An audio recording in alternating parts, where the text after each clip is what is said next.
Iwawagayway muli ng SB19 ang bandera ng Pilipinas sa buong mundo matapos makuha ang pagtatag na documentary film bilang isa sa mga ipapalabas na pelikula ng darating na Osaka Asian Film Festival sa Marso. Pabatid ng official social media pages ng 1Z Entertainment na managers ng SB19 pasado alas 11 kagabi, Pebrero 14.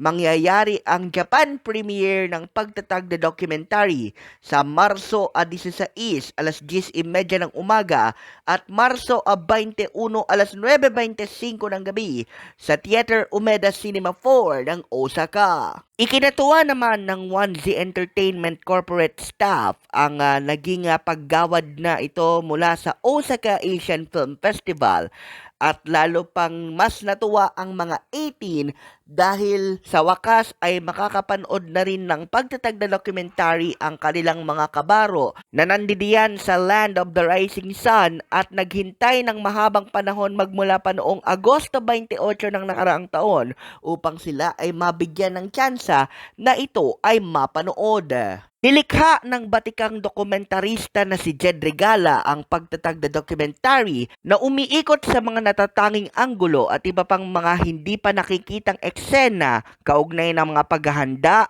pagsubok at tagumpay ng pagtatag World Tour na lumibot sa buong mundo magmula noong Hunyo ng 2023 hanggang Mayo ng nakaraang taon.